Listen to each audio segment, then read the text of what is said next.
नमस्कार। आप सभी का इस ई लेक्चर में स्वागत है।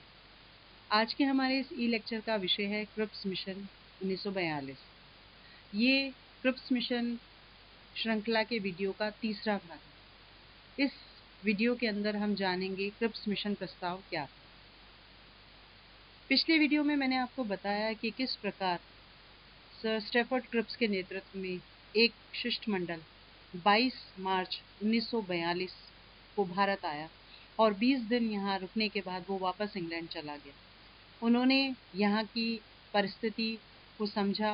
उन्होंने कांग्रेस, मुस्लिम लीग, हिंदू महासभा, हरिजनों, राजाओं, उदारवादियों से मुलाकात की और भारत के राजनीतिक गतिरोध को दूर करने के लिए कुछ प्रस्ताव तैयार किए और इन प्रस्तावों को जो है भारतीय परिस्थिति के जो राजनीतिक हल के तौर पे उन्होंने सुझाए।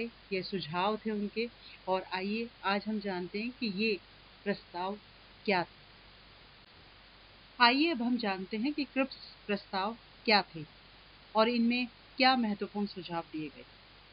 क्रिप्स प्रस्ताव के द्वारा जो पहला सुझाव दिया गया वो ये था कि उपनिवेश या अधिराज्य की स्थापना की जाए।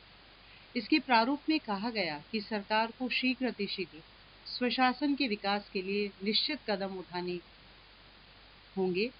ब्रिटिश सरकार एक नए भारतीय संघ की स्थापना करना चाहती है जो एक अधिराज्य होगा। दूसरी तरफ उन्होंने सुझाव दिया कि एक संविधान सभा की भी स्थापना की जाए। युद्ध की समाप्ति होने के एकदम बाद भारत में एक निर्वाचित परिषद बनाने के लिए कदम उठाए जाएं, जिसका कार्य भारत के लिए एक नया संविधान तैयार करना होगा।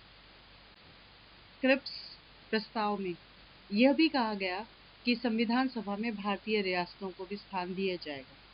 इसके प्रारूप में यह कहा गया कि संविधान सभा में भारतीय रियासतों के भाग लेने के लिए प्रबंध किए जाएंगे, पर इसमें प्रतिनिधि उन रियासतों के राजाओं के द्वारा अपनी इच्छा से भेजे जाएंगे। साथ ही प्रांतों को अपना अलग संविधान बनाने का अधिकार भी दिया जाएगा। यानी प्रारूप में कहा गया कि सम्राट की सरकार इस प्रकार बनाए गए संविधान को स्वीकार करने तथा अमल में लाने के लिए जिम्मेवारी लेती है, परंतु शर्त ये है कि ब्रिटिश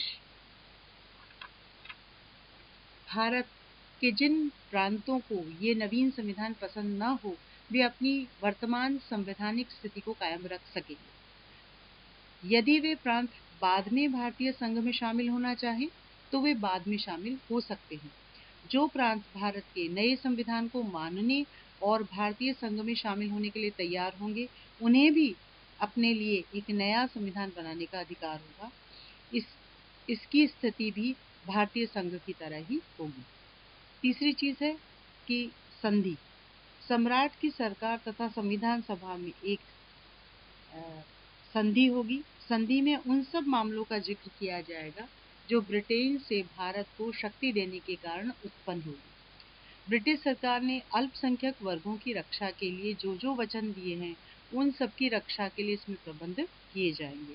इस संधि में भारत पर ब्रिटिश साम्राज्य के किसी देश से अपने संबंधों को निश्चित करने के बारे में भी कोई पाबंदी नहीं लगाई जाएगी। इसके अतिरिक्त क्रिप्स प्रस्ताव में ये भी कहा गया कि देसी रियासतें, चाहे कोई देसी रियासत संविधान अपनाना चाहे या नहीं, परंतु उसके साथ हुई पुरानी संधि को नए संविधान की आवश्यकता के अनुसार दोहराना पड़ेगा। दूसरा, संविधान सभा की रचना। युद्ध की समाप्ति से पूर्व यदि भारत के संप्रदायों और हितों के मुख्य नेता किसी अन्य व्यवस्था पर सहमत न हो तो संविधान सभा का निर्माण इस प्रकार से किया जाएगा। युद्ध के समाप्त होते ही प्रांतीय विधानमंडलों के चुनाव होंगे।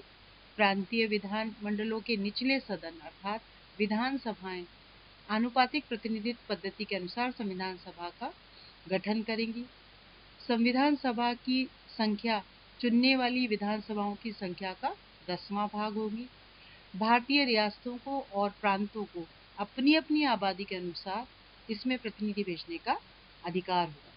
देसी रियासतों और प्रांतों के प्रतिनिधियों की शक्तियां बराबर होंगी। तो इस प्रकार से ट्रिप्स प्रस्ताव में निम्न बातें कही गई और ये प्रस्ताव भारतीय जनता के सम्मुख रख दिए गए। धन्यवाद।